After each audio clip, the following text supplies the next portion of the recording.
Ahí sí. ¿Se ve bien? ¿Estoy compartiendo bien? Sí, se ve bien. Súper, ya. Entonces, estábamos viendo el aparato de Golgi y quiero que pasaba con el tránsito de las moléculas, ¿cierto? Pensando que todo esto partía en el núcleo con la expresión, ¿cierto?, de la información genética, que básicamente lo que nos dice esa información es cómo armar proteínas, bueno, estos polipéptidos que tienen funciones. Y estas funciones son súper diversas y la forma en que como la célula va a discriminar, señalizar o marcar estas proteínas para que vayan al lugar de destino, variaba a medida que iban avanzando. O sea, iba pasando del retículo a Golgi y se le iban poniendo, por ejemplo, marcadores o se estaba glicosilando, y eso después se detecta y dice, no sé, tú tienes residuo vanosa, perfecto, tú vas a un lisosoma o un peroxisoma. Tú tienes un residuo de, no sé, tienes una lipoproteína, esta es de membrana, perfecto, te mandamos a la membrana entonces celular. ¿Ya? Y dentro de todos esos destinos finales, uno es el lisosoma. Y el lisosoma son organelos formados por el aparato de Golgi, pensando en membrana y en el contenido. ¿Ya?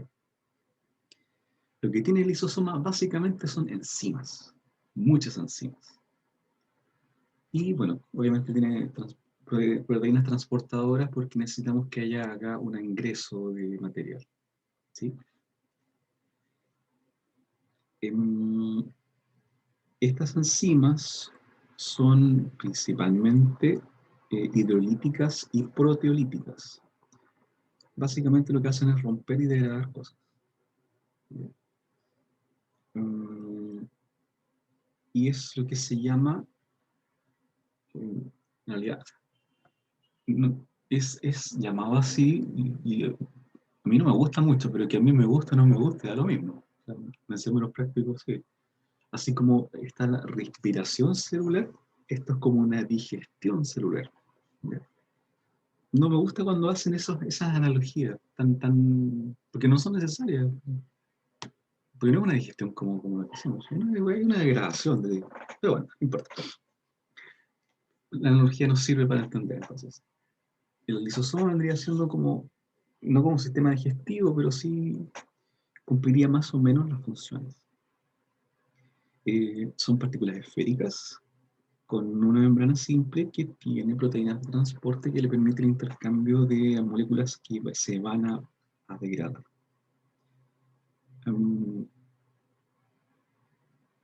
El tamaño más o menos del lisosoma es chiquito, de 0,02 a 0,05 micrómetros, ¿cierto?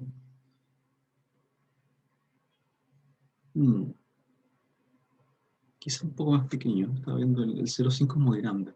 Yo creo que está más cercano al 0,02. Quizá en alguna célula media grande, ya puede ser 0,05. Pero pensando más o menos en esto. Ahora, fueron descubiertos más o menos es reciente, esto como en 1970 y algo, ¿ya? Para que nos dé un contexto. Y al principio se pensó que los lisosomas eran iguales para todas las células. Y después, claro, con todo lo que es microscopía y todos los avances tecnológicos, se dieron cuenta que no, en realidad las dimensiones eran más o menos variables y los contenidos también son distintos, pero que sí se encuentran en todas las células. Por eso, por ejemplo, el rango de 0,02 a 0,5 es amplio. A mí me genera un poquito de ruido, pero claro, es yéndose al extremo. ¿Sí? Entonces, ok.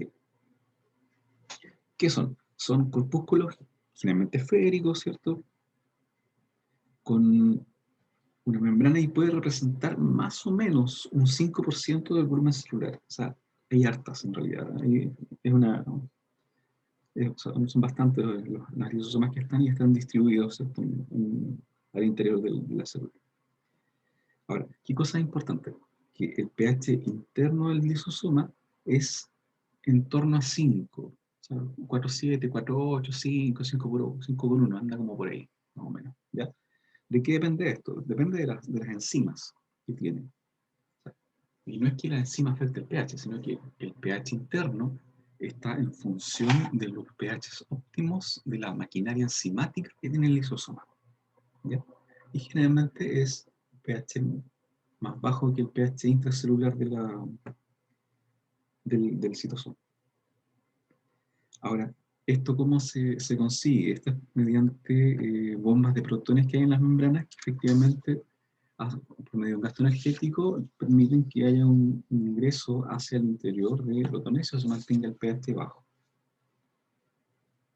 Ahora, si lo vemos en ese sentido, el papel de la membrana del lisosoma es súper importante, porque en el fondo hace que se mantengan contenidas estas enzimas líticas, o sea, enzimas que degradan, las tengan en el lugar donde yo quiero que estén, y no que anden libres por el citoplasma, que me pueden generar un desajuste no menor. Ahora, la membrana del lisosoma protege, ¿cierto?, a la célula de esta posibilidad de destrucción, y se piensa, que eso todavía está como un estudio, que tiene un contenido de glúcidos, de azúcares, en las proteínas de membrana, en la parte interna. Y esto hace como una red de protección, ¿cierto?, que evita que las enzimas se arranquen, que las enzimas se nos salen y logra simplemente que haya un control en un sentido del transporte. Ahora, si en el caso de que se fuese a romper la membrana, o sea, no es que tampoco sea tan terrible, así de como va a haber un caos grande, porque en el fondo el pH del citoplasma está más o menos en 7, 7,2. Entonces, claro, pasar de 5 a 7 es un efecto significativo en la actividad enzimática. O sea, la enzima va a bajar su actividad, por lo tanto, el efecto que tiene va a estar un poquito atenuado. Igual puede causar problemas, pero está como pensado, o sea, no debería ser tan terrible. Ya. Ahora, no todos los lisosomas son iguales y pueden contener juegos de enzimas súper diferentes en función de lo que se necesite.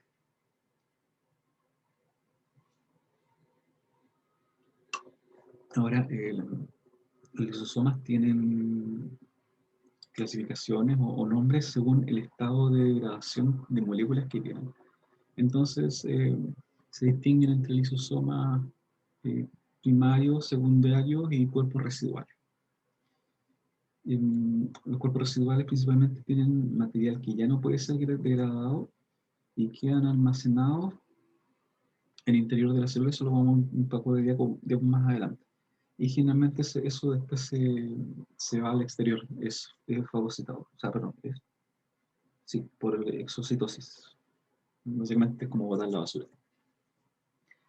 Entonces, los lisosomas contienen también transportadores de membrana específicos, ¿cierto? Dado que si tenemos un contenido específico, es porque yo quiero transportar cosas específicas. Y para eso necesitamos transportadores específicos, ¿cierto? Los que están en las membranas.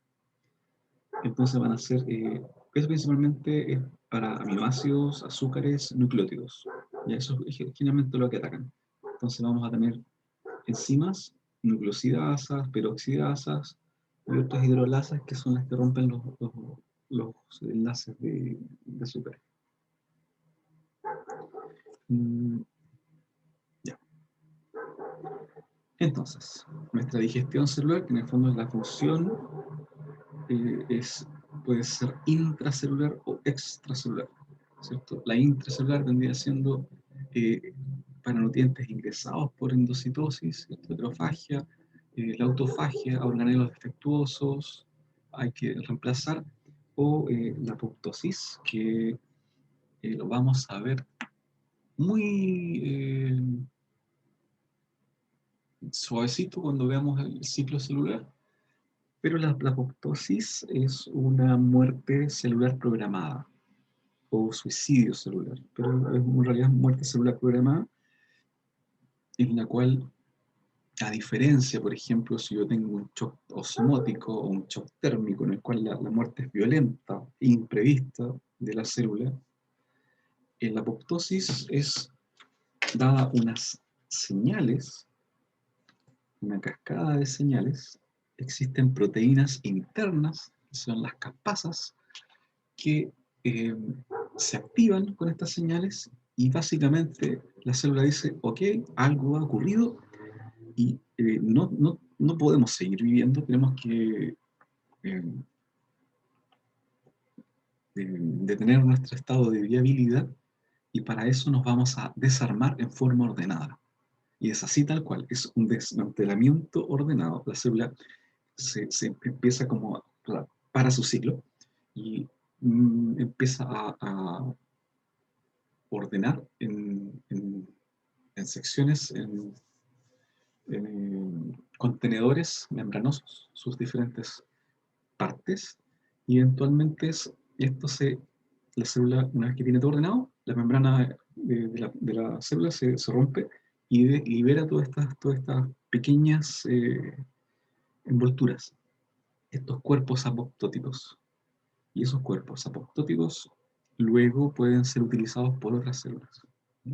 Es como básicamente, es un reciclaje, así como todo ordenadito. Y ya no nos vamos a morir, todo lo que nos sirve es reciclado, entonces como un trasplante de órganos básicamente, de organelo a nivel celular, en el cual los componentes pueden ser utilizados por otras células ya que quedan en estos receptáculos de membrana. Más o menos eso es la apoptosis, que es un término que uno lógicamente no lo asocia mucho, ¿cierto?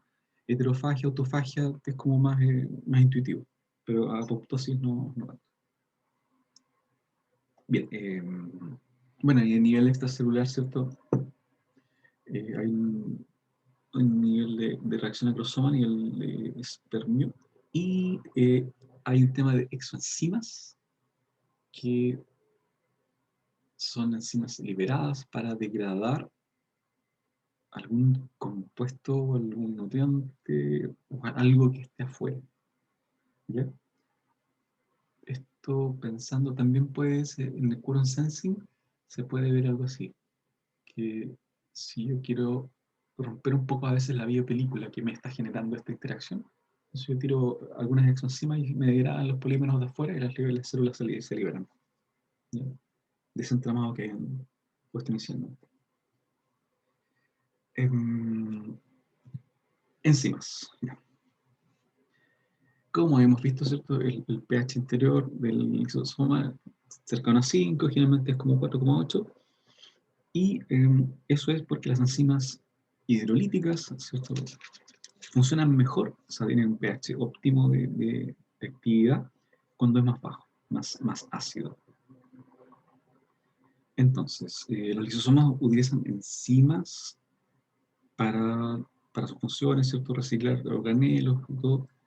Y las enzimas que están, por ejemplo, hidrólisis de lípidos, tenemos esterasas, lipasas, fosfolipasas, ¿cierto? La esterasa rompen los enlaces ésteres, la hidrólisis de glúcidos, bueno, los glucosidasa en términos general, eh, y de péptidos, bueno, peptidasas, es genial acá los nombres, son súper fáciles.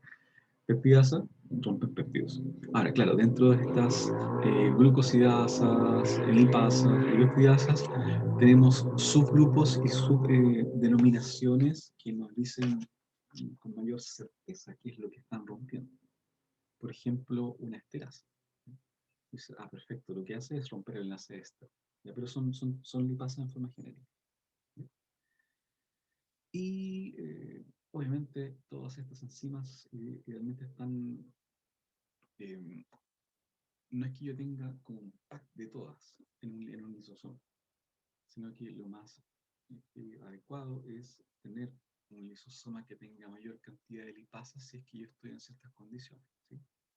pensemos que todo esto está regulado por el Golgi. Entonces no es una cosa que yo haga como el kit lipasa, el kit de lisosoma y los mande para afuera, sino que tengo diferentes kits para diferentes cosas que yo quiero hacer, más o menos.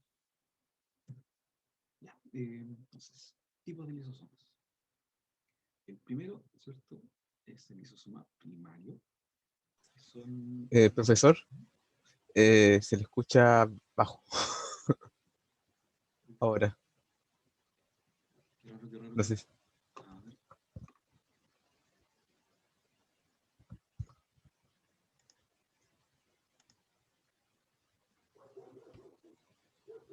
A ver si te puedo hacer algo con esto.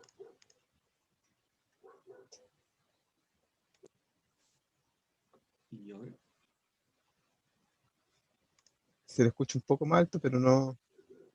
Como que bajó de repente el volumen. qué raro. A ver, pues está, veamos con colección de audio. Y acá, subir aquí debería estar subiendo un poco, ¿o no? Ahí sí.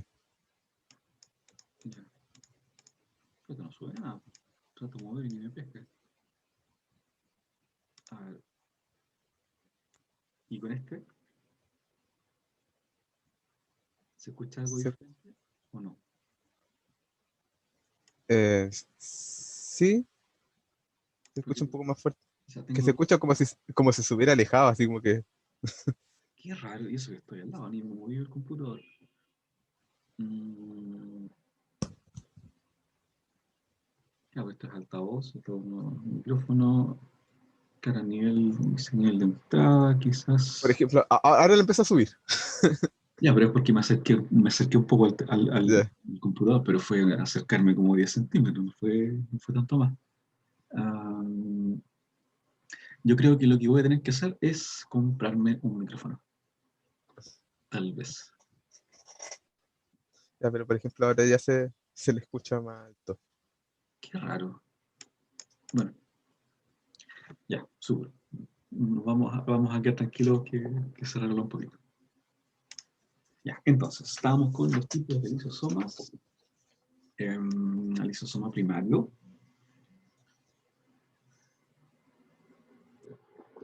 Ya, entonces, el lisosoma, pensando que vienen de Golgi, ¿cierto? Son una vesícula que sale de Golgi, que está completamente enriquecida de las enzimas que van a poder degradar algún compuesto, algunas moléculas que son necesarias para la célula.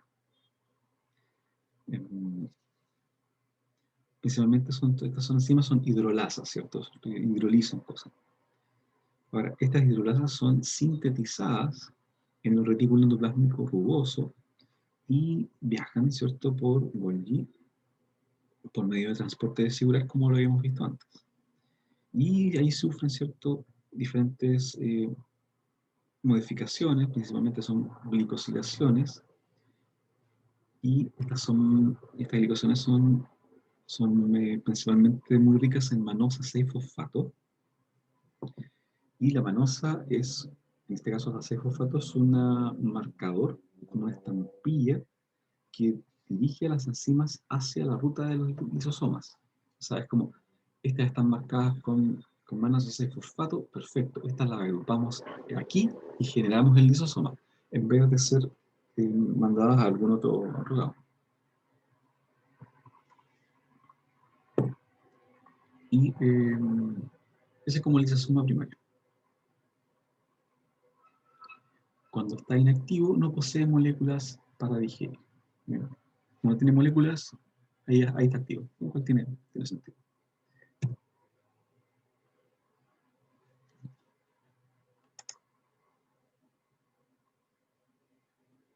Eso, ya.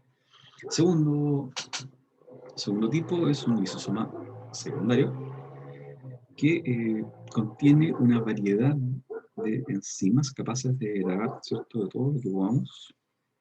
Y estas hidrolasas se ponen en contacto con un substrato cuando los lisosomas primarios se fusionan con otras vesículas y ese producto final, es un lisosoma secundario. O sea, tenemos, por ejemplo, una vesícula que haya ingresado, ¿cierto? Por endocitosis, ¿cierto? Y acá se une con el lisosoma secundario, o sea, perdón, con el lisosoma, y ahí forma el lisosoma secundario. Entonces, lisosoma primario, por solamente carga enzimática, todo limpiecito, tenemos cosas que queremos degradar, genial. Se nos juntan y ahí tenemos el lisosoma secundario. Luego, este es un lisosoma activo, ¿cierto? Ya está en digestión de material. Después, faltó. ¿Por qué? A ver, ahí sí. No era esta la diapo que quería poner. Ya, no importa. Seguramente pensé en cambiarla y después no la cambié. Pero no es problema. Entonces, tenemos. Vamos a hacer un cambio. Aquí. Tenemos el tercer lisosoma que corresponde a este. Cuando tenemos ya los productos de digestión y este eventualmente se va al desecho. ¿Ya? Que era más simple mantener la misma imagen que en vez de poner esto. Esta es la comodidad inicial que había contado. Ya. Entonces, tenemos el lisosoma primario, ¿cierto? Siguiendo la misma secuencia, encuentra algo, ¿cierto? Lisosoma secundario, ¿cierto? De fagocitosis. Ahora, ya lo degrada y tenemos un cuerpo residual. ¿Sí? Pensando acá que tenemos, por ejemplo, un organismo que hay que eliminar, perfecto. Se engloba, el lisosoma primario lo engloba, en este caso una pobre mitocondria, se degrada y queda cuerpo residual. Otra forma es que algo es fagocitado, lisosoma primario, se engloba, perfecto, es degradado y queda cuerpo residual. Esto eventualmente sale, ¿cierto? Que son compuestos, es lo que se logró digerir, es como hasta aquí estamos ok, el resto es, sacamos el jugo de todo lo que pudimos, el resto es desecho y eventualmente se va.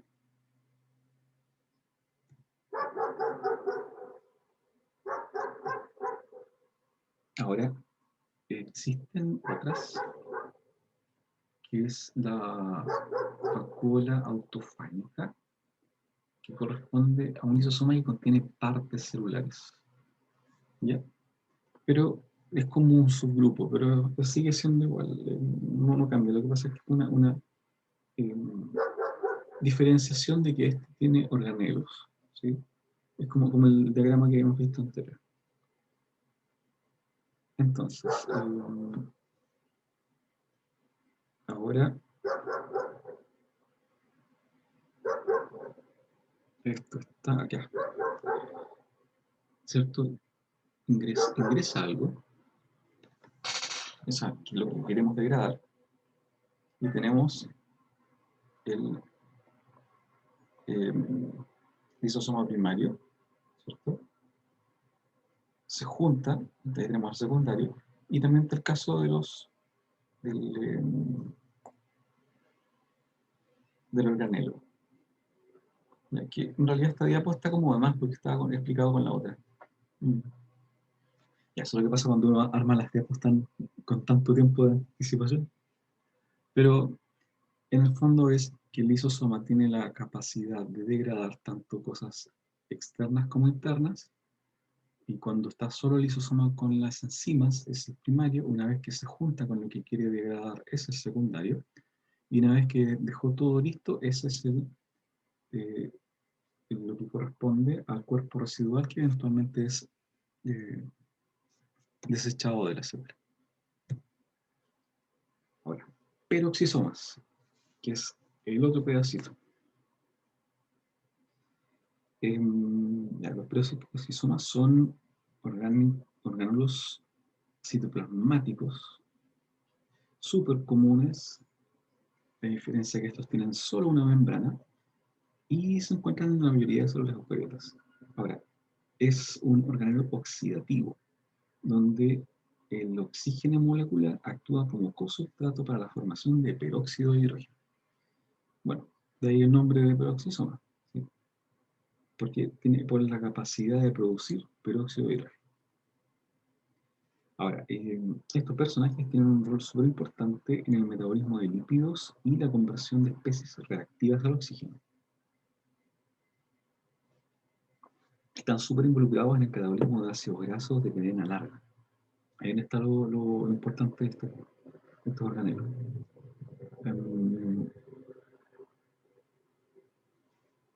Y también tienen un efecto, dado que el 10% de la actividad total de dos enzimas presentes en la ruta de los fosfatas pentosas, eso lo vamos a ver después también, están acá en el lisosoma, perdón, en el peroxisoma. Ahora, el peroxisoma son pequeñitos, son mucho más chiquitos que el lisosoma, tamaños como de 0,1 a 1 micrómetro de diámetro. Son compartimentos con una matriz fina y granulada, rodeada por una única membrana, ¿cierto? Ya sí, en la fotografía se alcanza a ver más o menos. Okay. Ahora, la compartimización generalmente, obviamente, es óptimo para promover diferentes tipos de reacciones metabólicas, cuales obviamente no queremos que ocurran afuera. ¿Sí? Aquí no nos sirve que esta cuestión esté igual que el lisosoma, que esté dando vuelta a las enzimas. Ahora, el número y la composición y el tamaño del peroxisoma es súper variable dependiendo del tipo de célula y la función de la célula. Por ejemplo, en la Saccharomyces cerevisiae, que es un tipo de levadura, en presencia de una fuente de glucosa son pocos, pero en presencia de ácidos grasos ahí aumentan. En el fondo, no es como una composición constante, sino que esta composición, lo cual tiene sentido que sea así, enzimática, con una capacidad específica, va a variar en función del requerimiento celular. ¿Sí?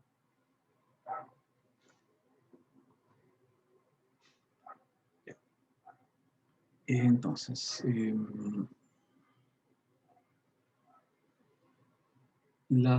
contienen enzimas, ¿cierto? Que hay productos tóxicos para las células, como el etanol también. También está la función de degradar ácidos grasos en acetil-CoA. Y eso es súper importante, dado que el acetil-CoA es utilizado en la respiración celular.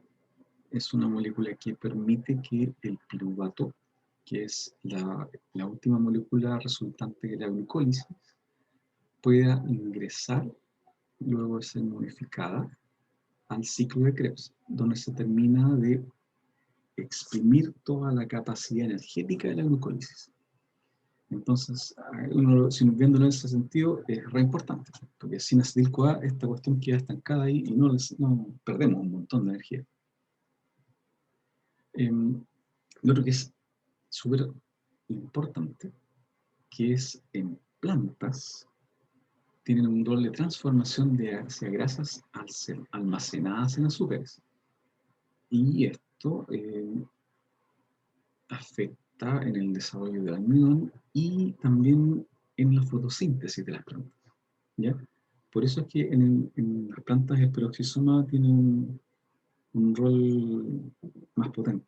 Y también tiene en términos de cantidades, tiene más cantidades de peroxisoma.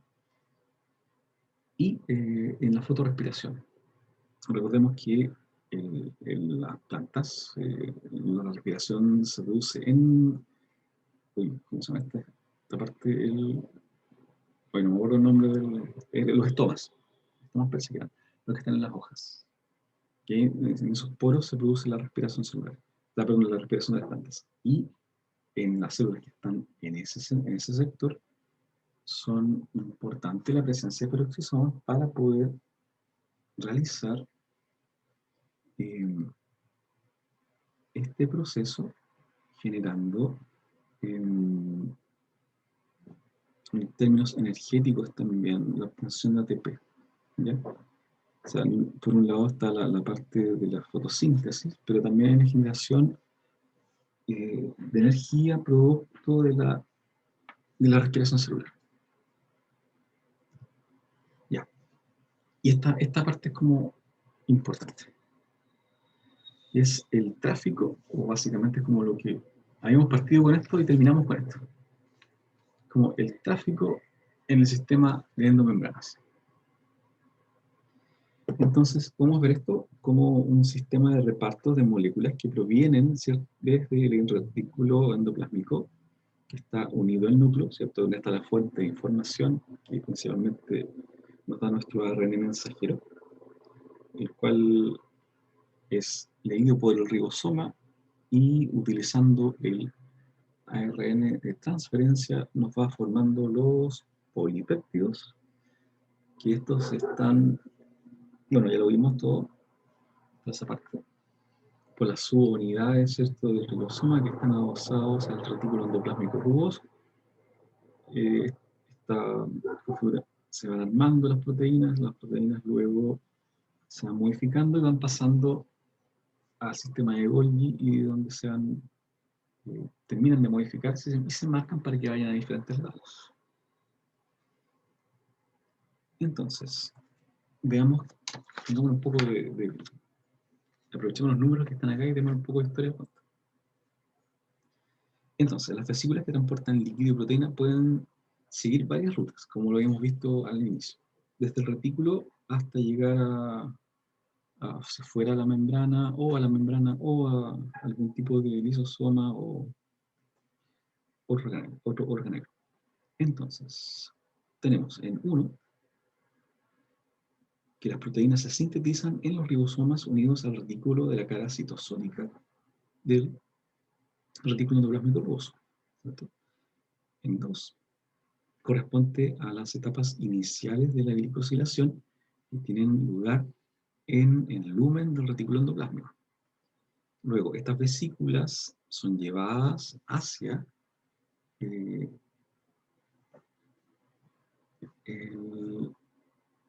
cara cis del complejo de Golgi, ¿cierto? Ahí está, no lo encontraba, ahí está la abreviación, ¿cierto? La región cis de Golgi, son llevadas acá. Estaba buscando por acá arriba el nombre. Y es ahí donde, ¿cierto?, se ingresan al sistema complejo y van a sufrir luego modificaciones. Recordemos también que tenemos un sistema de transporte, las teorías que habíamos visto, ¿cierto?, cómo estos se van desplazando, van madurando, en todo un sistema de circulación, de transporte retrógrado y hacia adelante. Y desde la región trans de Golgi, ¿cierto?, desde acá, parten las que van a ser principalmente luego vesículas de secreción, ¿sí? Acá está, ¿cierto? Van sacando estas vesículas que pueden ser vesículas de secreción, así que esto requiere que tengan alguna función específica fuera, que son las que partan de los endosomas. Ahora, todo esto en función del contenido proteico que tengamos. Las vesículas de secreción se dirigen hacia la membrana plasmática, donde liberan su contenido por exocitosis, ¿cierto? Acá está, la 4A, exocitosis, o constitutiva, o 4B. ¿Cuál es la diferencia? Que esta está constantemente, ¿cierto? La constitutiva está constantemente generando, o la regulada, y acá está la regulada, que es en función del requerimiento. ¿Ya? Pero básicamente es el mismo sistema. Lo que pasa es que siempre uno tiene sistema de señales y el otro no. Ahora, en 6, ¿dónde está el 6? Ya, acá está. Endocitosis. La célula toma por endocitosis proteínas y otros materiales, fabricando así vesículas de endocitosis que se fusionan con los endosomas tempranos, ¿cierto? Acá está el lisosoma, el endosoma temprano va llegando, se junta con el lisosoma y degrada todo lo que tenga que degradar. ¿Ya? Y este paquete queda listo para poder ser utilizado, y lo que no se utiliza eventualmente se elimina. Entonces los componentes no destinados a la digestión siguen por son reciclados. Está pensando que esta membrana, este componente de vesícula, luego se vuelve acá a la membrana. Hay unos estudios resimpáticos que desarman parte de la membrana o de los componentes, los dejan libres y estos después de nuevo se empiezan a juntar. Entonces hay una tendencia natural de todos estos componentes a agruparse y formar esta estructura. Y nos falta todo. Bueno, el 8, el 7.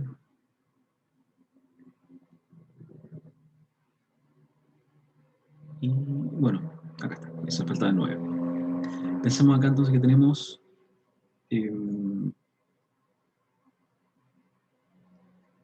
proteínas que ya fueron utilizadas y esto no se pierde. Entonces, si no se pierde, se recicla. Vuelve acá al sistema de Golgi para que sea reempaquetado, reestructurado si es que es necesario. ¿Ya? Entonces, el sistema de tráfico, lo ideal es que es eficiente. En el fondo, se reutiliza al máximo todo lo que se pueda reutilizar y no se genera o no se tiene acá dando vuelta cosas que no se vayan a usar.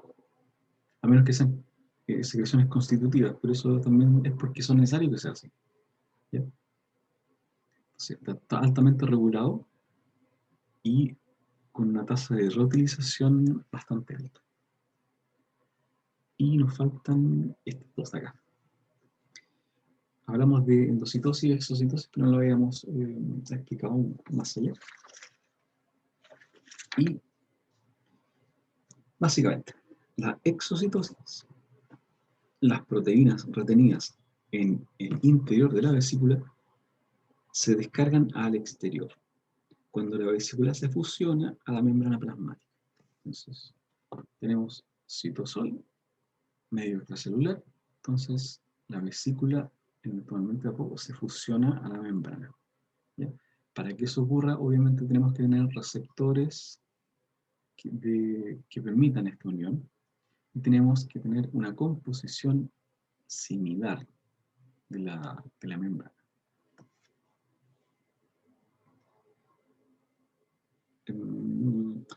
A ver, entonces, podemos ver que en 1, ¿cierto?, se dirige hacia la membrana. En 2, esto se une, dado sistema de reconocimiento.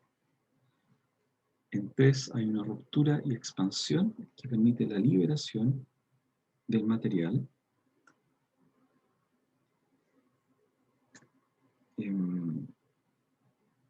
Y en 4 está que las glicoproteínas y los glicolípidos que permanecen anclados a la membrana se exponen hacia el espacio extracelular. ¿Sí? O sea, aquí como siguiendo el esquema, esto se abre y eso quedan expuestos finalmente. Eso que está acá adentro quedan expuestos hacia afuera.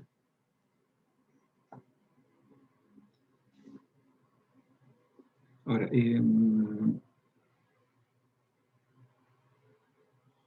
¿cómo esto se mueve?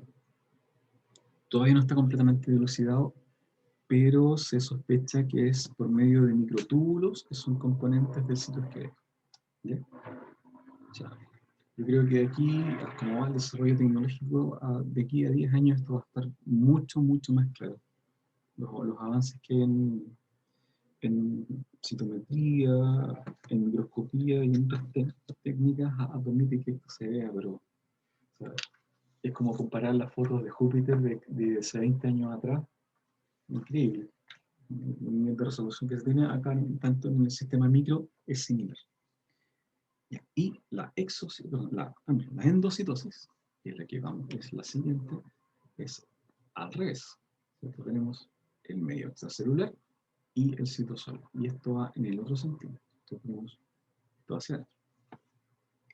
Entonces, una soma limitada de la membrana se invagina progresivamente, ¿cierto? En uno, hasta que se estrangula y forma la vesícula endocitosis. ¿Cierto? Se empieza a juntar hasta que en el fondo nuevamente pensemos cómo están las predistribuciones, ¿cierto? Esto estaba afuera, que van hacia adentro del sistema de marcadores de proteína, se empieza a estrangular, se cierra, formando la vesícula recién formada, y posteriormente se introduce al citosol llevando el material que es necesario. Y este material luego es procesado por medio, por ejemplo, de lisosomas. Es degradado y es luego empaquetado y es reciclado, no reciclado, sino que es totalmente llevado al lugar donde es necesario. ¿Ya? Ya sea mitocondrio, algún organelo, núcleo, donde las moléculas son procesadas eventualmente. Ya, entonces, mientras que durante la fusión de una vesícula de exocitosis se añaden lípidos o proteínas a la membrana, en la endocitosis se pierde parte de dicha membrana. Entonces, en el estado estacionario, la composición de la membrana plasmática es consecuencia de un balance entre endocitosis y exocitosis. ¿Sí?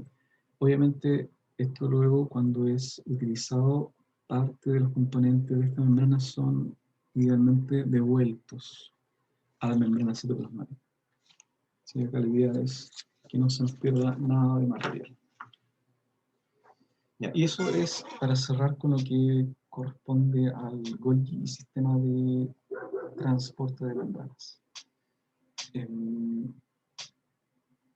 estaba viendo la hora, no, hoy ya tenemos que tarde. Vamos a ver la siguiente entonces.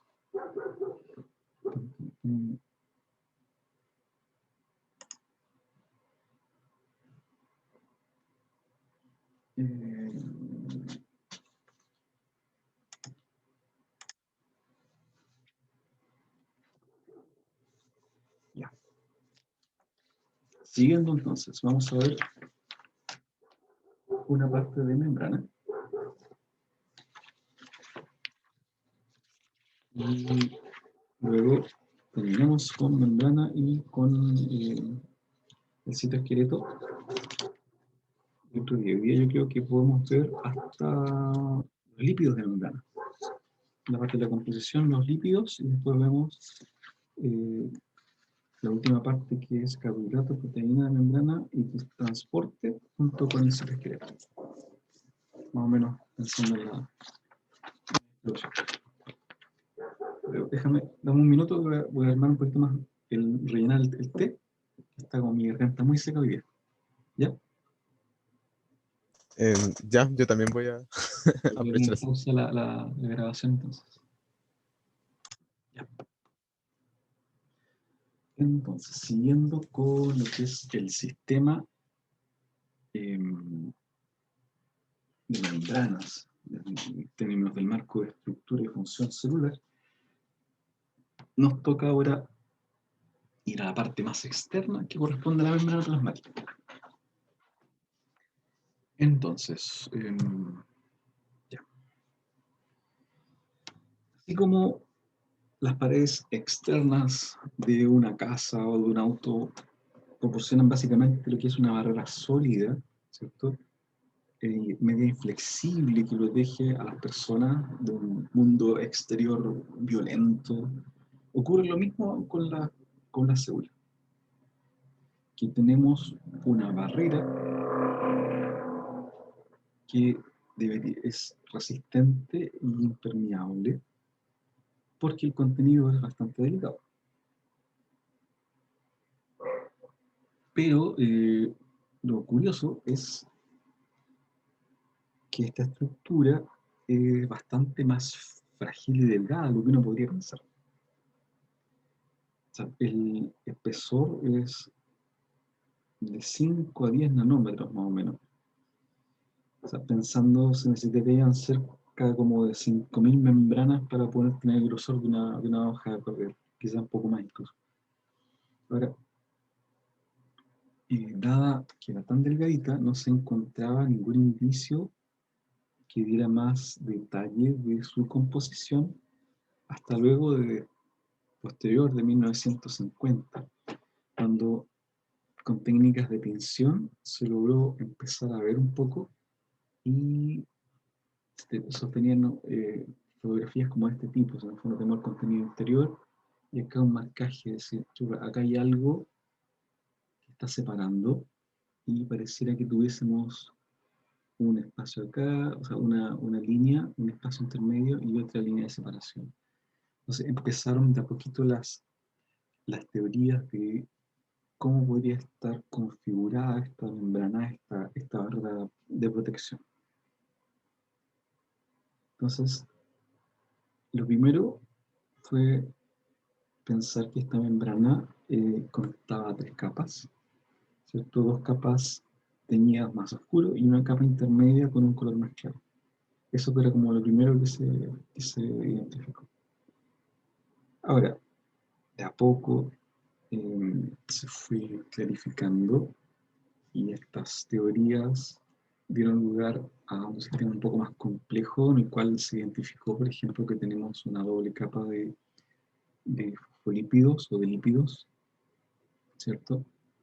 Que están ordenados con las cabezas hacia afuera o hacia el interior. Eh, Existen poros que permiten también el transporte o circulación de material. Se fue como ordenando, fue como, ok, hay proteínas también, se dieron cuenta después que estas proteínas también ayudan un poco al transporte, y de a poco esto se fue complejizando, llegando más o menos al modelo actual, que ya, o sea, es como, no solamente hay poros, hay proteínas, hay un montón de otros compuestos, por ejemplo, colesterol, fosfolípidos, que le están dando cierta dinamismo a la membrana.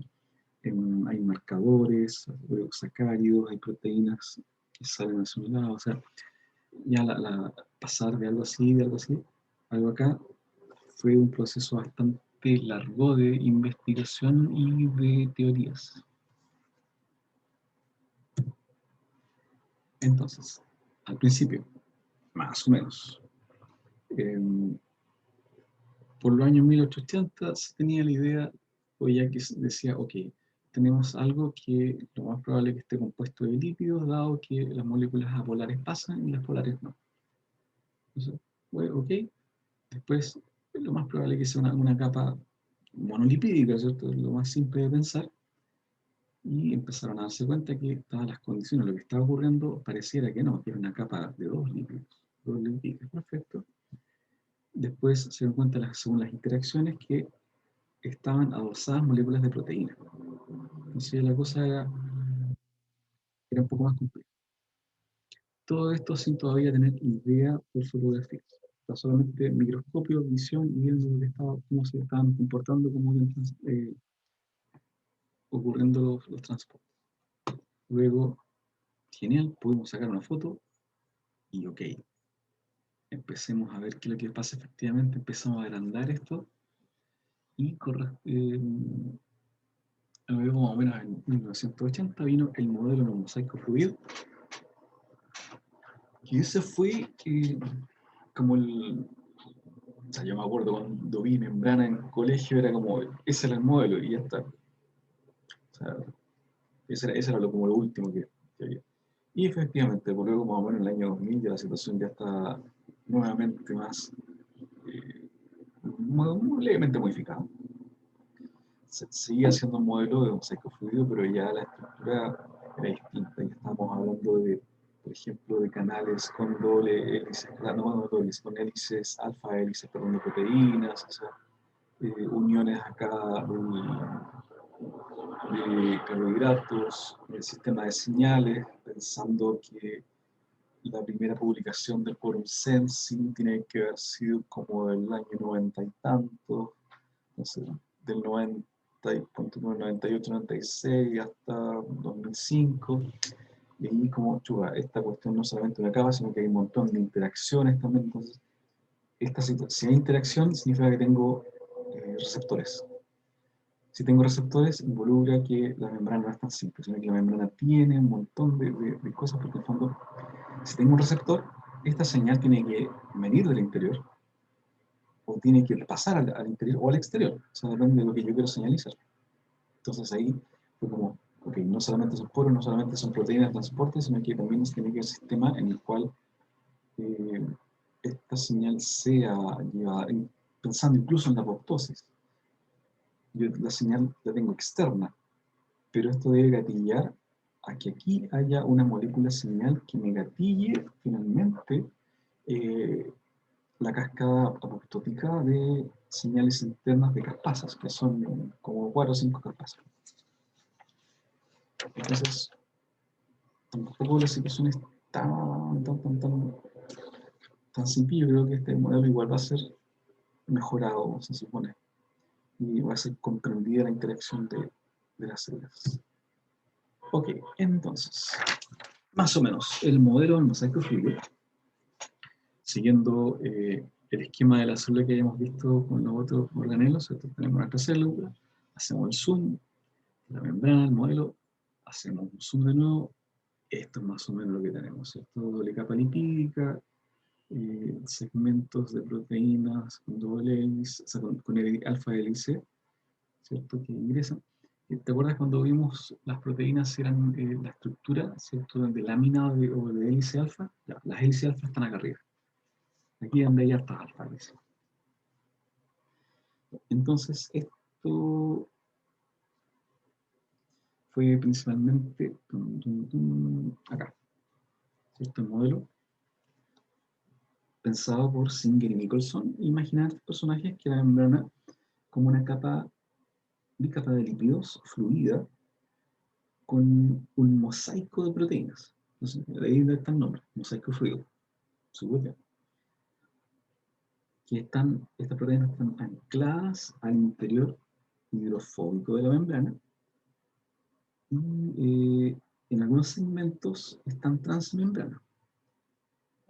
Y estos que están en transmembrana corresponden a segmentos de color púrpura suave, que son las alfa hélices. O sea, no, sí, están alfa hélices.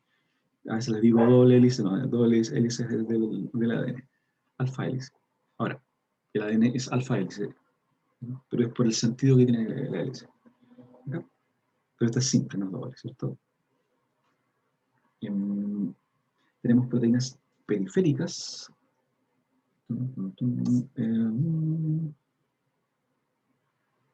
¿Ya? Que se ven. Ya, sí, que están adosadas acá. Y estas proteínas también tienen cadena de carbohidratos.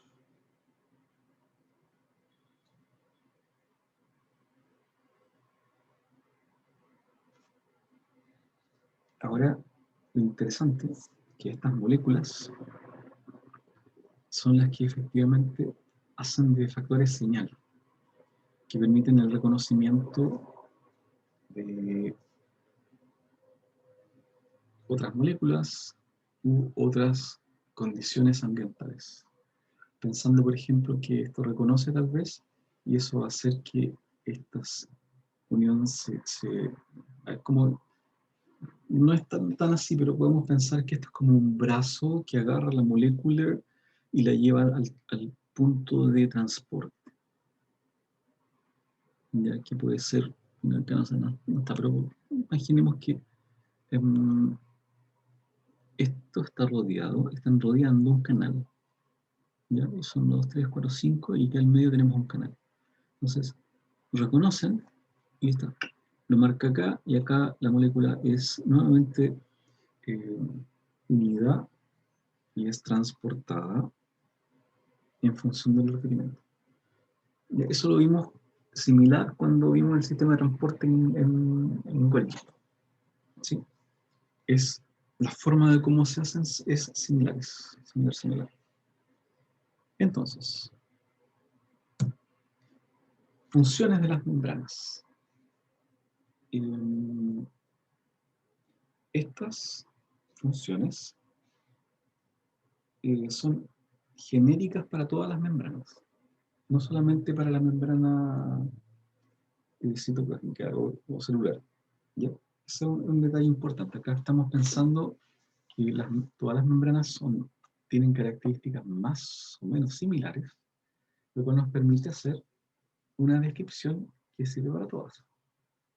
Más allá de que alguna membrana específica puede tener alguna consideración especial. Entonces, la primera corresponde a la primera función, que es división en compartimentos.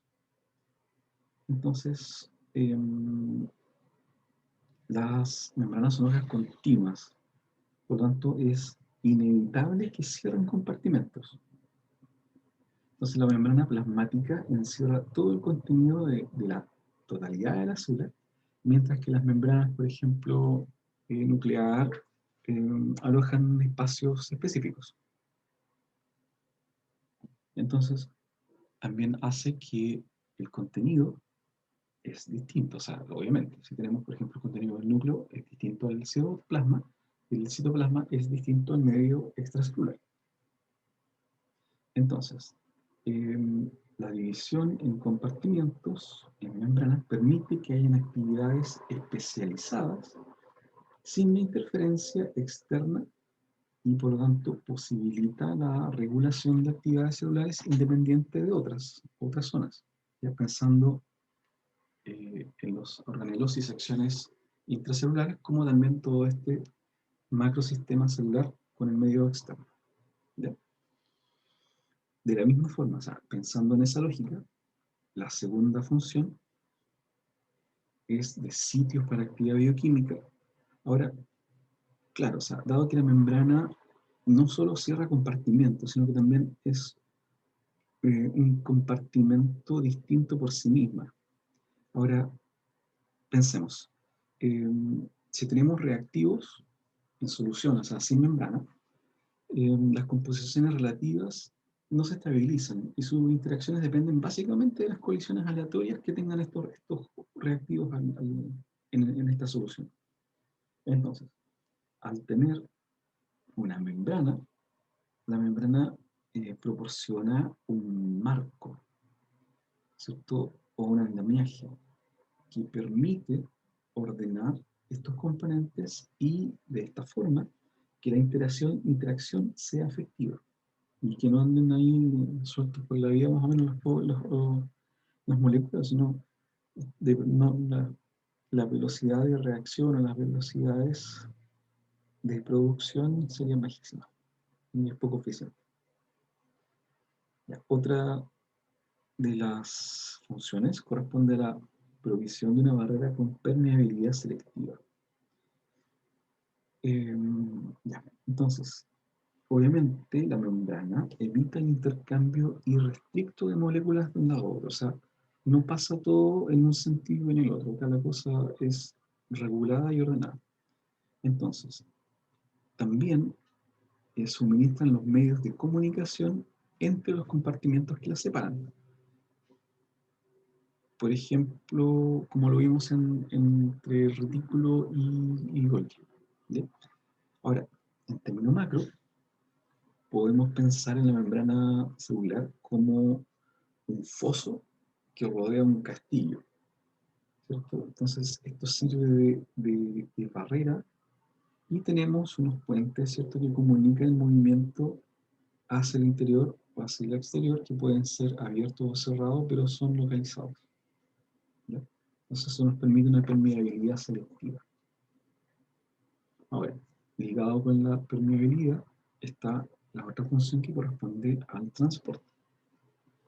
Entonces, la membrana plasmática contiene una maquinaria extensa y específica de transportadores que permiten cierto flujo de material de un lado a otro, incluso logrando que hayan solutos que se alcanzan en una concentración mucho mayor en un lado que en el otro.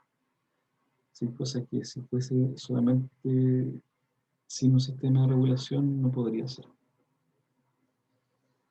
Ahora, esta diferencia de concentraciones es necesaria para un montón de procesos. Lo vamos a ver después en el metabolismo, pero por ejemplo, es necesario que haya una gran concentración de aminoácidos o de azúcares en ciertos puntos, o de protones en ciertos lugares, que van más allá de lo que hubiera ocurrido si no hubiese un sistema de transporte, lamentablemente que está asociado a un gasto energético, ¿ya? Porque voy en contra de la concentración. También está el tema de interacción celular, perdón, no, de respuesta de señales, que em, tienen que ver con receptores que combinan con moléculas específicas. Ahora, por lo mismo, hay diferentes tipos de receptores celulares que son capaces de reconocer diferentes tipos de ligandos que son los que están en el ambiente. Ahora, estos receptores hacen que la membrana genere una señal que estimule o inhiba alguna actividad enzimática interna. Por ejemplo, eh, podemos tener una señal que le diga a la célula que elabore más glucógeno, o que se prepare para una división celular, o que se mueva hacia donde existe una mayor concentración de algún compuesto en particular. ¿Ya? O sea, estos receptores en el fondo podemos decir, puede haber tomando y decir, oye, hay poco de tal nutriente, entonces, genial, eso se lleva a una señal que eventualmente afecta el sistema motriz de la célula, cuando la célula se va a mover a otro lado. O al revés, si estamos bien, entonces no es necesario que sigamos moviéndonos. Todo un tema de equilibrio energético también. ¿Ya?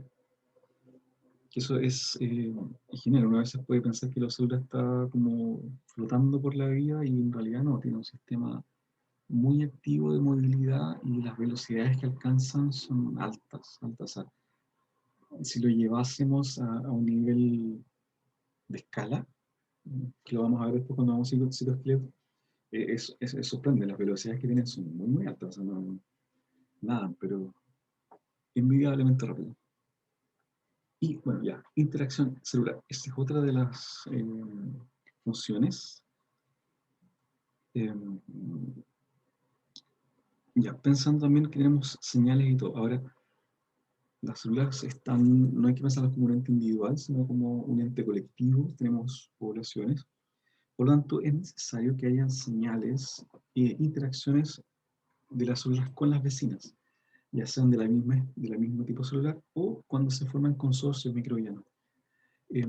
Recordemos que hay muchos, en ambiental ocurre bastante, que tenemos células que eh, tienen algún producto y este producto es beneficioso para la otra célula. Entonces hay todo un tema de simbiosis y de interacción necesario. Y esta interacción es principalmente por los señaléticas y receptores que hay en el nivel de membrana. Y finalmente tenemos una función de transducción de energía súper importante que forman parte de las membranas en el sistema de transformación de un tipo de energía a otro. Por eso transducción de energía. Un ejemplo claro, podemos ver lo que ocurre en la fotosíntesis cuando hay pigmentos que están asociados a la membrana que absorben la energía de la luz solar y la convierten en energía química y la almacenan finalmente en carbohidratos, ¿cierto? Lo que es todo el fotosíntesis.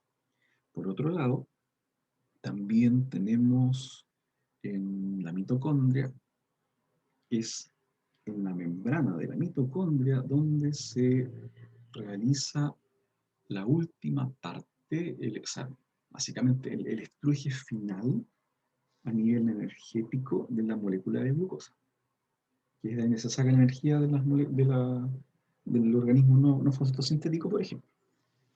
Y hay un montón de, vamos a ver eso con más detalle, todo un sistema de transportadores en las membranas, marcadores no menor, que hace que se aprovechen energéticamente los enlaces para producir unas diferencias de concentración que eventualmente permiten la formación de ATP. Es un resumen muy ultra resumen, pero básicamente eso es lo que ocurre en la mitocondria. Eso lo vamos a ver después también cuando vemos fosforilación oxidativa. Entonces, en membrana mitocondrial, en membrana de células vegetales, existen complejos que permiten la transducción de un tipo de energía a otra. Y esa energía finalmente es almacenada, es empaquetada, ya sea en forma de carbohidrato, de ATP, para que esa molécula, que es una forma de empaquetar energía, en el fondo, porque eso tiene que ver con los enlaces que están, sea llevada a diferentes zonas, y esa energía que es liberada al romper los enlaces de fosfato, esa energía es aprovechada para otras reacciones que requieren un gasto energético.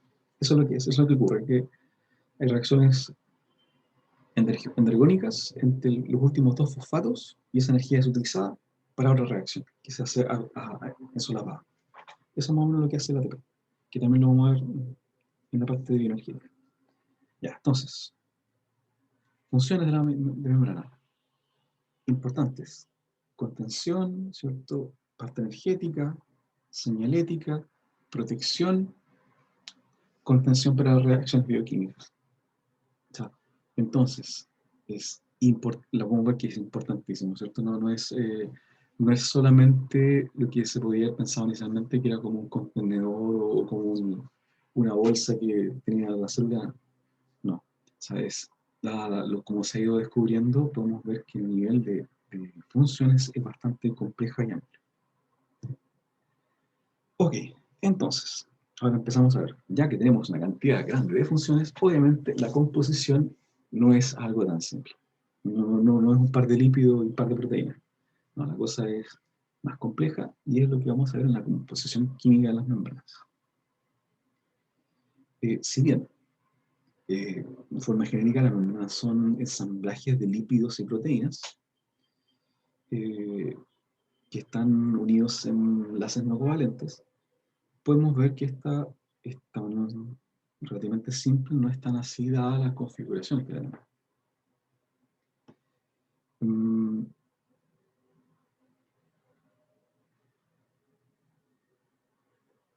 Podemos ver, vamos a ver, ahí sí. Por ejemplo, resumiendo lo que habíamos visto antes, tenemos proteínas alfa hélices, que van de un lado a otro. Tenemos proteínas globulares, ¿cierto? Proteínas que son a un solo lado, sistemas de canales. Tenemos moléculas de colesterol, que en el fondo me dan cierto grado de rigidez o fluidez. Tenemos glicoproteínas, ¿cierto? Proteínas con marcaje específico de azúcar que permiten la señalización o identificación.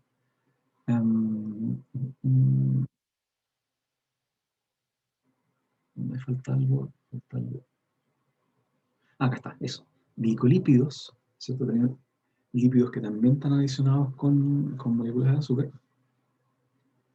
Y si hacemos un zoom, ¿cierto? Acá podemos ver la capa y finalmente el fosfolípido, que principalmente es la fosfatidilcolina, que habíamos visto en Golgi. que era el lugar donde funcionalmente se hacía esta molécula. Y podemos ver, ¿cierto?, también que acá tiene un doble enlace, ¿cierto? Y eso hace que esta parte esté dobladita. Entonces, cada una de estas moléculas no son al azar. Tenemos ciertos tipos de lípidos, ciertos tipos de proteínas y ciertos tipos de carbohidratos, ¿bien?, que permiten que, sumatoria a todo esto, sea un sistema bastante dinámico. Ahora, la proporción entre lípido y proteína en una membrana es variable dependiendo del tipo de membrana. O sea, por ejemplo, si es nuclear, celular, retículo o de Golgi, y del tipo de organelo. O sea, por ejemplo, si es bacteria, planta, animal, o dentro del mismo animal, si es célula de músculo, de hígado, de cartílago, ¿cierto? Entonces, todo eso nos va a hacer que nuestra composición sea distinta.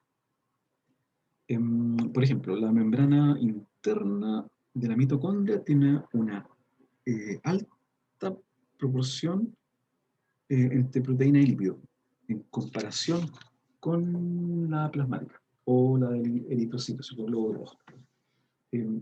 Se ocupa bastante, en la margen, se ocupa bastante el eritrocito como ejemplo.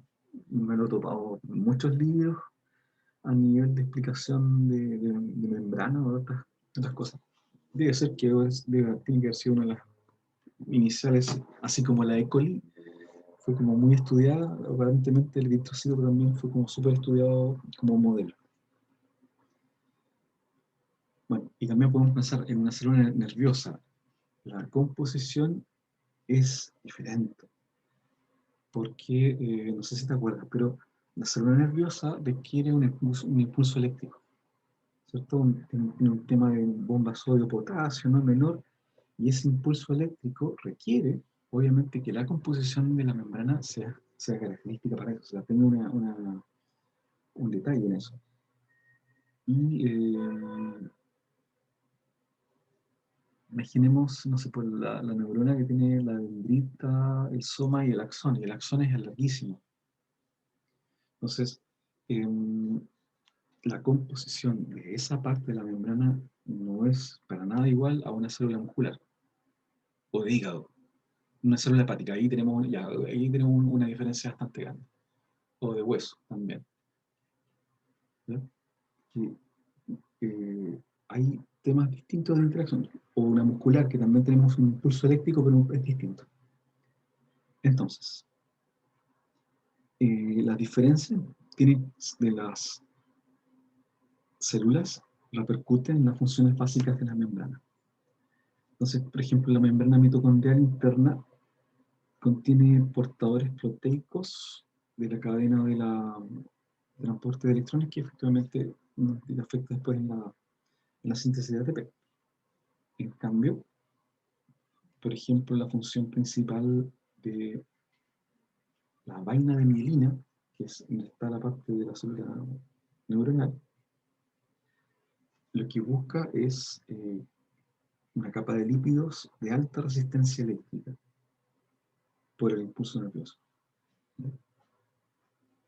Entonces, si bien tenemos una organización base, las proporciones y los componentes más recurrentes nos van a ir variando en función del tipo celular.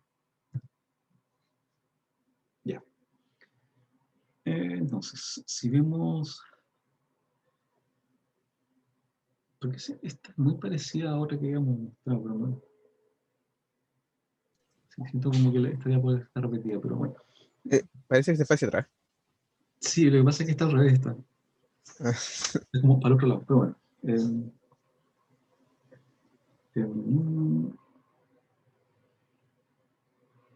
Ya, si lo vemos en forma genérica, en una célula animal. Entonces tenemos una membrana que está formada por una bicapa lipídica con zonas hidrofóbicas hacia el interior y hidrolíticas hacia afuera. La gran mayoría de las proteínas de membrana tienen al menos un dominio hidrófobo transmembranal. ¿Ya? Y acá está. Y casi todas ellas son glicoproteínas, con cadenas laterales de carbohidratos unidas a regiones hidrofílicas. Entonces, tenemos, así como súper genérico, lípidos, proteínas, carbohidratos. Sin desmerecer que podemos tener carbohidratos también entre medio acá, o lípidos que también están saliendo distintos, hay una cosa más, pero en forma como genérica, esa es la dirección de la organización de la composición. ¿Ya? Entonces, empecemos a hilar un poco más fino. ¿Qué pasa con los lípidos?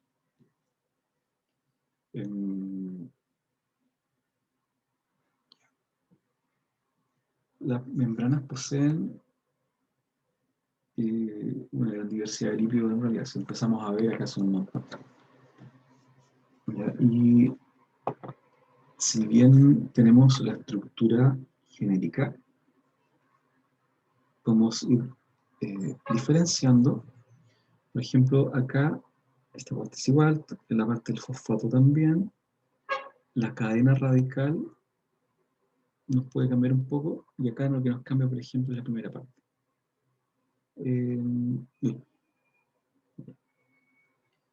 Por ejemplo, la fosfatidilcerina es súper diferente al fosfatidil inositol, ¿cierto? Acá tenemos un ciclo, acá incluso oval ácido fosfatídico, que es solamente un protón.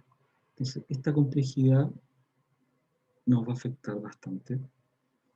Y esto es los fosfoglicéridos.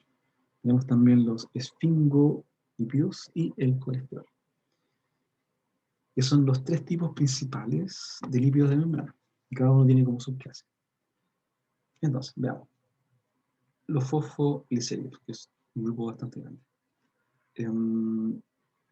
son lípidos con un grupo fosfato, ¿cierto?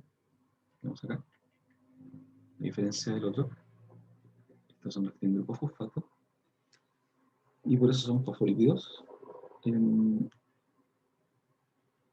Se forman sobre una estructura de glicerol, y de ahí el nombre. O sea, súper, acá tampoco, no es para complicarse. Fosfo, ¿cierto? Porque tiene el fosfato. Glicero, porque está formado sobre un grupo glicerol, ¿cierto? Fosfoglicéridos, súper bien. Ahora, a diferencia de los diglicéridos, que tienen 3 ácidos grasos y no son anfipáticos, estos sí, los glicéridos de la membrana, que son diglicéridos, solo se esterifican 2 grupos hidroxílicos, no 3. ¿Ya? Entonces, acá está. 1, 2, 3. No, solo 2. 1, 2. En todos los casos. Entonces, no son triglicéridos, son diglicéridos con fosfato. Aparte de la otra parte de base que tienen, que puede ser compleja. Los esfingolípidos, que son la otra parte de acá. La esfingomielina, ¿cierto? También es como súper conocida. Pero esta es una clase menos abundante de lípidos de membrana. Son derivados de la esfingomielina, perdón, de la esfingosina, que es un alcohol amino que contiene una carga de una cadena de hidrocarburos. ¿Ya? Entonces, tenemos igual, acá con una complejidad, con ciclos, estas son cadenas lineales. Esta sí tiene un fosfato, pero está dentro de la cadena lineal, y no un fosfato como el fosfoglicéridos. ¿Ya?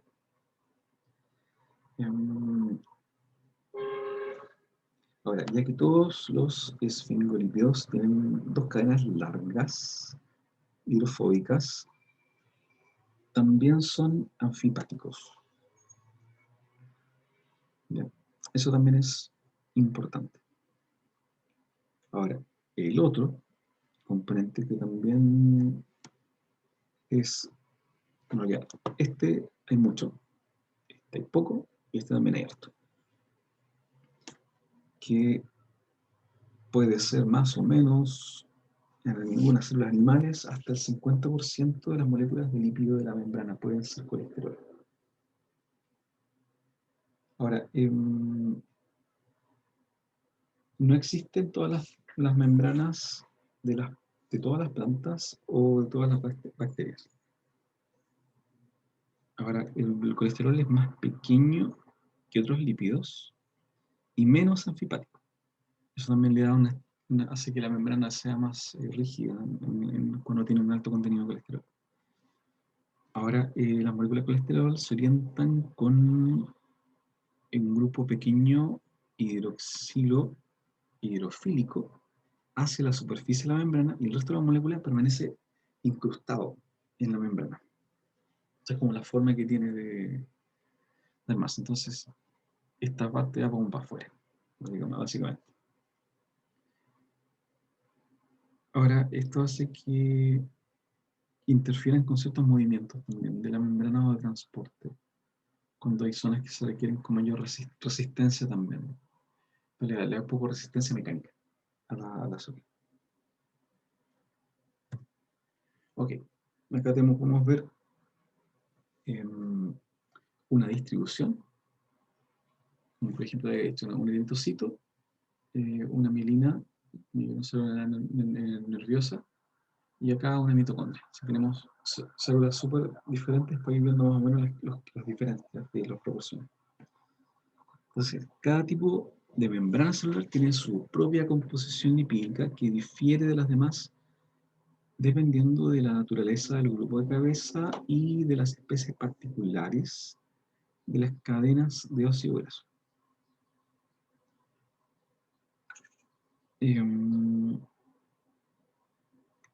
Claro, por esto en el fondo básicamente tenemos una diversidad bastante grande de composición y o sea, podemos ver, por ejemplo, a ver cuál se ve de acá. Y está, por ejemplo, la fosfatidilcerina. En mitocondria es muy baja comparándola con las células humanas. Y la esfingomielina en el eritrocito es alta, es un poquito menos de la mitad de la mielina. Y a ver, ahí está, acá está, anda buscando abajo. La fosfatidilcolina en eritrocitos alta, mielina no tanto, pero acá fíjate que nuevamente es mucho más alta en la mitocondria, ¿cierto? Entonces, la funcionalidad de cada membrana afecta en la proporción.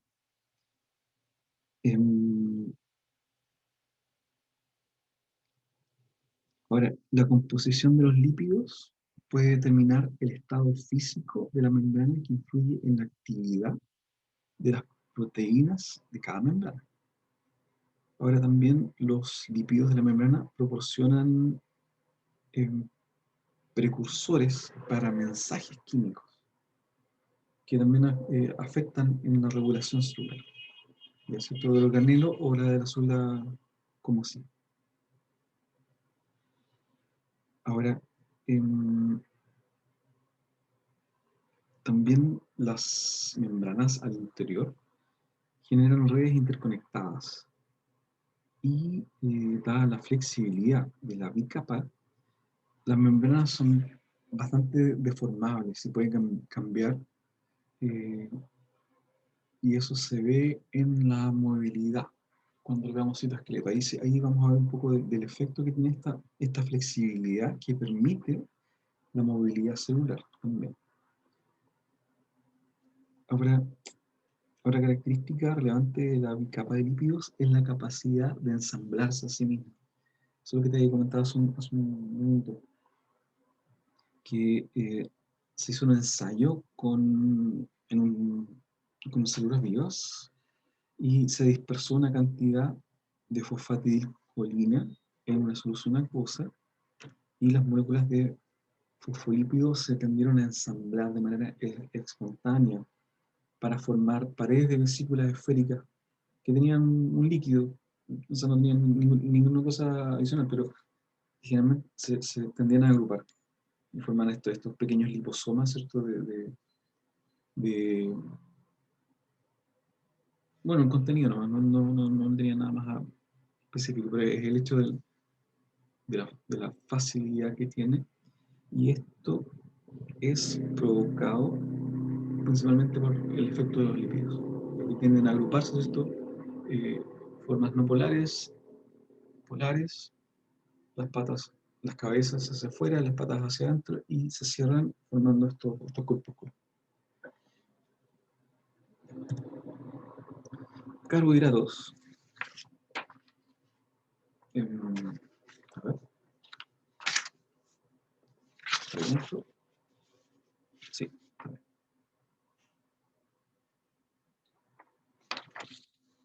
Así que pensé que me había saltado ahora. Está bien. Entonces, las membranas celulares contienen, pensando en membranas eucariotas, contienen carbohidratos unidos en forma covalente a los componentes lípidos y proteicos. O sea, el carbohidrato se une tanto a lípidos como a proteínas. Ahora, dependiendo de la especie y del tipo de célula, el contenido de carbohidratos puede variar entre 2 y 10%. Ahora, más del 90% de los carbohidratos de las membranas se unen mediante enlaces covalentes. Eso es importante. Para formar glicoproteínas con los lípidos o glucolípidos. Bueno, está bien. Glicoproteínas, con proteínas, o glucolípidos con lípidos. Ahora, todo carbohidrato de la membrana plasmática está de frente al espacio extracelular, ¿ya? Y el carbohidrato de las membranas internas se dirige hacia el citosol. O sea, no tenemos carbohidratos que estén apuntando hacia el espacio intermembrana, ¿ya?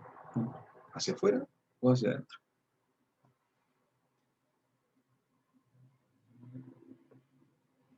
Entonces, el carbohidrato de las membranas celulares, la adición de carbohidratos o glicosilación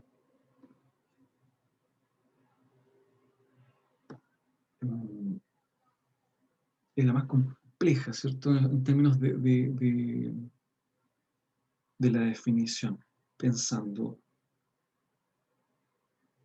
que en el fondo esto es llevado antes. O sea, tengo mi glucolípido o mi proteína glicosilada que fue configurada en Golgi o en el retículo liso, ¿cierto? Y después fue mandada a la proteína. Entonces, eh, esta glicosilación o este producto no es, o sea, esta glicosilación no es en la membrana. Ya, ese es el detalle importante. Ahora, el carbohidrato puede hallarse en forma ramificada o de oligosacáridos cortitos. Ahora, estas siempre son menos de 15 azúcares por cadena, tampoco no pensemos en una cadena muy larga. Ahora, a diferencia de otros carbohidratos como el glucógeno o el almidón o la celulosa, que son polímeros de un solo azúcar, los oligosacáridos tienen una composición más variable, ¿ya? O sea, no es solo un tipo de azúcar, sino que es múltiples tipos de azúcar, pero en cadenas más cortas. La diferencia, por ejemplo, de la celulosa o el almidón, que son del mismo tipo de azúcar y cadenas mucho más largas. ¿Ya? Ahora, estas proyecciones, y esto tiene que ver con la funcionalidad, las proyecciones de carbohidratos tienen un papel en la mediación de las interacciones de las células con su ambiente. Y, un detalle, no me acuerdo. Por ejemplo, los carbohidratos de los lipolipídidos de las membranas de los eritrocitos determinan el grupo sanguíneo. Si uno es A, B, AB o cero, eso está dado por los carbohidratos que están unidos a los lípidos de la membrana del glóbulo rojo. Entonces, haciendo un equivalente, pensando en lo importante de la diferencia del grupo de sangre, en términos de identificación y de todo. Los carbohidratos unidos, en el fondo, me permite diferenciar un tipo celular. Y esa diferenciación es la que eventualmente me va a poder generar un tipo de interacción con otras células o con el ambiente. Entonces, por eso es que tenemos carbohidratos, o sea, no es como la celulosa o el almidón, no es como un tipo de azúcar repetido en cadenas gigantescas, no. Acá son diversidad de carbohidratos y esa diversidad me genera la capacidad de señalética distinta. Y en el fondo tiene sentido, o sea, en el fondo si es todo igual, no identifico diferencia. En cambio, si logro tener este abanico de señales, ¿no? De marcaje. Este abanico de marcaje me permite efectivamente la interacción diferenciada.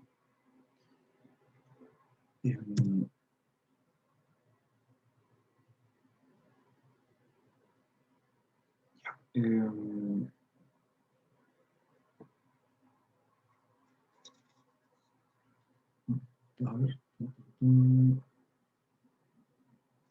Estoy viendo hasta dónde avanzar y hasta dónde llegar, para no quedar con un tema cortado.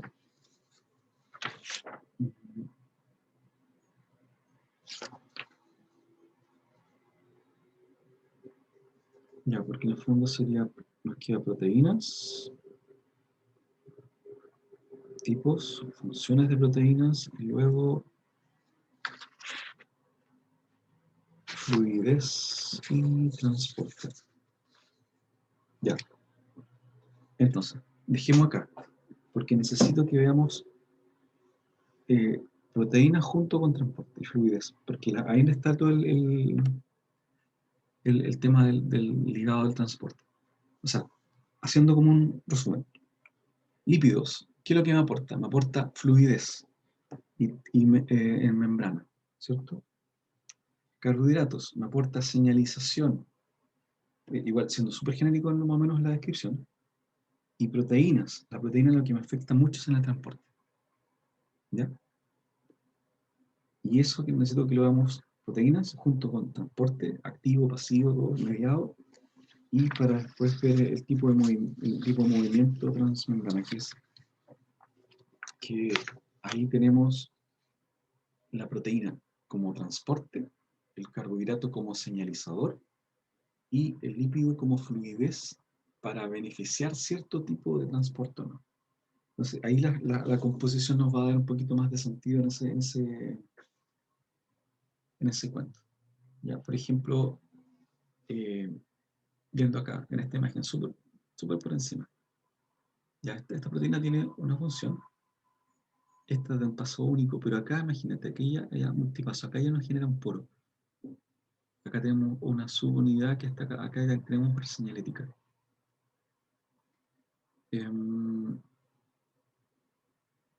Y este anclaje nos permite diferenciar proteínas también. O sea, perdón, diferenciar en moléculas. Entonces, y ahí tiene más sentido porque también la parte de proteína la ligamos con citoesqueleto. Y así nos quedamos cortados y alcanzamos a ver proteínas junto con movilidad. ¿Esta parte se entendió? Sí, se entendió. Sí. Sí, en el por lo fondo, menos la entiendo.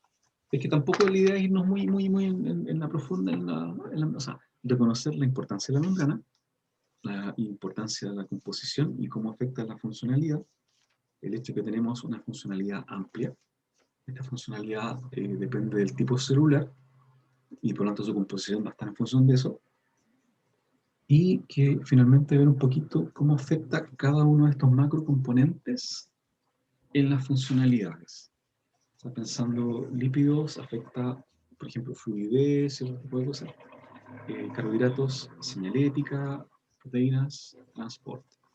Después, ya, el transporte, ¿cuál es? Estos son los transportes, gasto energético, ¿no? Y eso después lo linkeamos un poquito con movilidad y que está relacionado con una parte del citoesqueleto, que ahí vamos a ver también que el citoesqueleto es tan complejo como la membrana. Pero también ahí vamos a ver de forma genérica que hay como tres estructuras o componentes y cada una de esas estructuras tiene funcionalidades distintas, obviamente, y la proporcionalidad también varía un poquito del tipo de célula. Y con eso también digamos ya el armado, el contexto de célula en función de estructura y función, para luego pasar a la parte metabólica, que ya ahí vemos más cercanía de cómo podemos intervenir, porque en el fondo no podemos cambiar mucho la composición de los organelos de la célula, tanto no, o sea, algo podemos hacer, pero no vamos a hacer que se cambie demasiado, por ejemplo, que esté lleno de lisosomas o de mitocondrias, no, la célula lo va a hacer por su necesidad, pero sí podemos hacer que la regulación metabólica nos beneficie en términos de producción, que es lo que le queremos hacer, básicamente. Ok, entonces, continuamos el martes. Sí, Sí, el martes. sí, perdido con los días. Todavía estoy confundido con los días. Igual. ¿Qué otra cosa? Em, eso, el- ¿cómo se llama esto? La aplicación, el software que puedes utilizar para el, el mapa conceptual. Se llama Google. Es Coggle. C-O. Ggle. Ya. Es gratis, se puede ocupar en línea sin ningún problema y dentro de los software o aplicaciones que hay para hacer mapas conceptuales, yo creo que es uno de los mejores. Ahora, hay que diferenciar entre mapa conceptual, diagrama de flujo, mapa mental, que son herramientas reparecidas, pero son distintas. O sea, en este caso es mapa conceptual, que es diferente al diagrama o al mapa o al árbol, que a veces se llaman, que son distintos. La gracia de este es que el mapa conceptual que puedes poner conectores, y esos conectores son palabras, son acciones, que te vinculan a los conceptos. A diferencia de otros que son como esquemas de árbol, más que nada, que te da un grado de posicionamiento, prioridad de cosas, acá te lo relaciona. Y eso permite, en esta aplicación, hacerlo más fácil. Que hay otras aplicaciones que también se puede hacer mapas conceptuales, pero la forma de cómo los plantea, encuentro que es más engorrosa. Porque claro, o sea, está pensado para hacer más cosas. Y es entretenido, o sea que en 15 minutos vais a estar ahí ya experto de cómo ocuparlo. Y ayuda un montón para estudiar también. Ya, súper. Entonces, la próxima seguimos con las proteínas. Lo voy a marcar que no se me pierda. El- en la diapo 11 quedamos.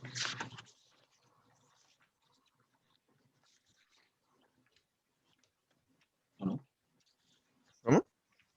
Está viendo la diapo 11, pero no sé la diapo 11 según. Listas. Acá está, ya. Sí. Es la diapo 11 acá, pero es la 8 en mi número. Tengo en la hoja puesta qué es lo que dice cada diapo, qué es lo que hay que ver en cada diapo. Acá están más puestos en orden. Súper. Ya, entonces, que tengas un buen fin de semana. Y cualquier cosa, me manda un mensaje por el aula. Bueno, pues.